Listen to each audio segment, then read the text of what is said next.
اللهم يا رب العالمين، يا حي يا قيوم، يا ذا الجلال والإكرام والطول والإنعام، يا رب ارزق كل من فتح هذا المقطع وقال امين. اللهم ارزقه من حيث لا يحتسب، اللهم حقق امانيه، اللهم اكبر بخاطره، اللهم سخر له بركات السماوات والارض، وسخر له ملكوت السماوات والارض، وسخر له ملائكة السماوات وجنود الأرض، واعف عنه يا رب، وفرج همه، واقضي دينه، وسهل له أموره، واسعده في الدنيا والآخرة يا رب العالمين، هو وكل من قال آمين يا أرحم الراحمين.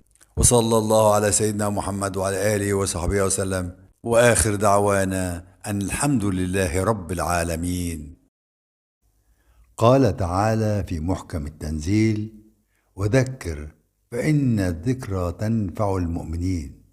انقضى رمضان وبقى لنا عبادة الرحيم الرحمن في غير رمضان. مضى رمضان وبقى لنا أن نجدد الإيمان. انتهى شهر رمضان، شهر القرآن والصيام والقيام، شهر يزداد فيه إيمان العبد المسلم. وبقى لكل مسلم أن يتمسك بثوابت إيمانية لا يتخلى عنها بعد رمضان: المحافظة على الصلوات الخمس. قال تعالى: حافظوا على الصلوات والصلاة الوسطى وقوموا لله قانتين.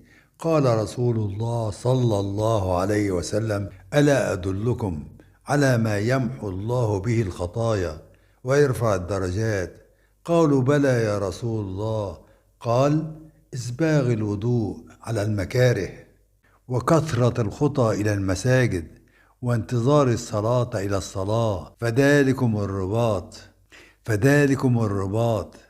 وقال رسول الله صلى الله عليه وسلم: أرأيتم لو أن نهرا بباب أحدكم يغتسل فيه كل يوم 5 مرات، هل يبقى من درنه شيئا؟ الدرن هو العرق. قالوا: لا يا رسول الله، لا يبقى من درنه شيئا. قال: فذلكم الصلوات الخمس يمحو الله بهن الخطايا. فلا غنى لكل مسلم عن المحافظة على هذه الصلوات الخمس بعد رمضان. المداومة على قراءة القرآن. انتهى رمضان، ومن المسلمين من قرأ القرآن كله في رمضان، ومنهم من قرأه مرتين أو أكثر. فلا ينبغي أن نترك القرآن بعد رمضان. قال تعالى: إن هذا القرآن يهدي للتي هي أقوم. وقال رسول الله صلى الله عليه وسلم: اقرأوا القرآن فإنه يأتي يوم القيامة شفيعا لأصحابه. وقال أيضا صلى الله عليه وسلم: من قرأ حرفا من كتاب الله كان له به حسنة. لا أقول ألف لام ميم حرفا، ولكن ألف حرف ولام حرف وميم حرف. المداومة على ذكر الله. قال تعالى: فاذكروني أذكركم واشكروا لي ولا تكفرون. قال رسول الله صلى الله عليه وسلم: مثل الذي يذكر والذي لا يذكر ربه كمثل الحي والميت. وفي حديث النبي صلى الله عليه وسلم أنه قال: ومثل الذي يذكر ربه كمثل رجل خرج العدو في أثره سراعا، فأتى على حصن حصين فاحتمى به من عدوه، فذلك مثل الذاكر لله يحتمي بالذكر من الشيطان. الإنفاق في سبيل الله. لا تغفل عن الصدقة والإنفاق في سبيل الله بعد رمضان. قال رسول الله صلى الله عليه وسلم: ما من أحد إلا سيكلمه ربه ليس بينه وبينه ترجمان، فينظر أيمن منه فلا يرى إلا ما قدم، وينظر أشأم منه فلا يرى إلا ما قدم، وينظر تلقاء وجهه فلا يرى إلا النار. فاتقوا النار ولو بشق تمرة. وقال رسول الله صلى الله عليه وسلم: ما من يوم يصبح فيه العباد إلا ملكان ينزلان فيقول أحدهما: اللهم أعطي منفقا خلفا، ويقول الآخر: اللهم أعطي ممسكا تلفا. تجديد التوبة والاستمرار عليها. قال تعالى: وتوبوا إلى الله جميعا أيها المؤمنون لعلكم تفلحون. وقال تعالى أيضا: يا أيها الذين آمنوا توبوا إلى الله توبة نصوحا. ولم يقل يا أيها العاصون ولا يا أيها المذنبون، وإنما قال يا أيها المؤمنون. والنبي صلى الله عليه وسلم يقول: يا أيها الناس توبوا إلى الله واستغفروه فإني أتوب إليه في اليوم 100 مرة. الحرص على قيام الليل. انتهى رمضان الذي امتلأ فيه المساجد بالمصلين القائمين لله، فكان أوجب على هؤلاء أن يداوموا على قيام الليل.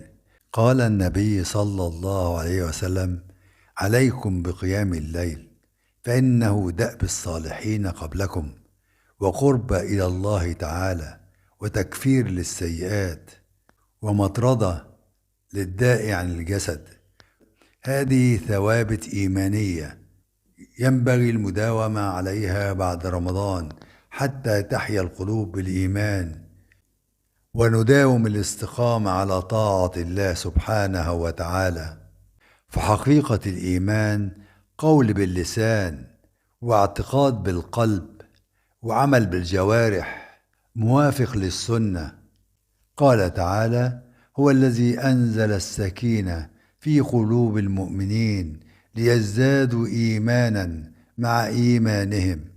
الإيمان يزداد وينقص. قال الحبيب محمد صلى الله عليه وسلم: ما من القلوب قلب إلا وله قلب كسحابة القمر، بينما القمر يضيء إذا عليه سحابة فأظلم، وإذا انجلت عنه أضاء. فالإيمان له نور في القلب ينعكس على الجوارح، فإذا تحركت سحابة من سحاب المعاصي والذنوب أظلم هذا القلب وانطفأ ذلك النور. فإذا رجع المسلم واستغفر وجدد التوبة وحافظ على ثوابت الإيمان، أي الأعمال التي تقوي الإيمان، عاد نور الإيمان إلى قلبه. والناس متفاوتون في درجات الإيمان، وإن كان أصل الإيمان في قلب كل مسلم. قال رسول الله صلى الله عليه وسلم: ذاق طعم الإيمان من رضي بالله ربا وبالإسلام دينا وبمحمد صلى الله عليه وسلم نبيا ورسولا. وأما عن الدعاء فكان تقريبا كل المسلمين يدعون في شهر رمضان لأنه أفضل الشهور. يقول ملك الملوك: ادعوني أستجب لكم. أنصت إلى هذه الآية العظيمة، كلنا نحتاجها في كل وقت حتى بعد رمضان. عنده خزائن السماوات والأرض، ويعطي بدون حساب.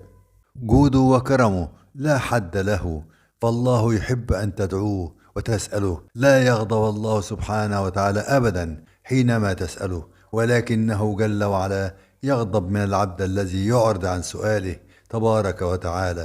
عليكم أيها الأحباب مواصلة الدعاء في الأوقات المستجابة، وخاصة بين الأذان والإقامة، في الصلوات المفروضة، وفي الثلث الأخير من الليل من كل يوم. ولنلجأ سويا ونتضرع إلى الله بهذا الدعاء الجامع المانع المستجاب بإذن المولى تبارك وتعالى، فيه قضاء الحوائج والنجاة من المصائب والابتلاءات. فإني داع فأمنوا. فالمؤمن يصيبه الدعاء كما لو كان هو يدعو بنفسه ولنفسه. اللهم ارحمني بالقرآن واجعله لي إماما ونورا وهدى ورحمة. اللهم ذكرني منه ما نسيت، وعلمني منه ما جهلت، وارزقني تلاوته أناء الليل وأطراف النهار، واجعله لي حجة يا رب العالمين. اللهم أصلح لي ديني الذي هو عصمة أمري، واصلح لي دنياي التي فيها معاشي، واصلح لي آخرتي التي فيها معادي، واجعل الحياة زيادة لي في كل خير، واجعل الموت راحة لي من كل شر. اللهم اجعل خير عمري آخره، وخير عملي خواتمه، وخير أيامي يوم ألقاك فيه. اللهم إني أسألك عيشة هنية، وميتة سوية، ومرضا غير مخز ولا فاضح. اللهم إني أسألك خير المسألة، وخير الدعاء، وخير النجاح، وخير العلم، وخير العمل، وخير الثواب، وخير الحياة، وخير الممات. وثبتني وثقل موازيني، وحقق إيماني، وارفع درجاتي، وتقبل صلاتي، واغفر خطيئاتي. وأسألك العلا من الجنة. اللهم إني أسألك موجبات رحمتك، وعزائم مغفرتك، والسلامة من كل إثم، والغنيمة من كل بر، والفوز بالجنة، والنجاة من النار. ربنا آتنا في الدنيا حسنة، وفي الآخرة حسنة، وقنا عذاب النار. وصلى اللهم على سيدنا محمد وعلى آله وصحبه وسلم. وآخر دعوانا أن الحمد لله رب العالمين. دمتم بصحة وعافية وخير وسعادة. يا رب احفظكم.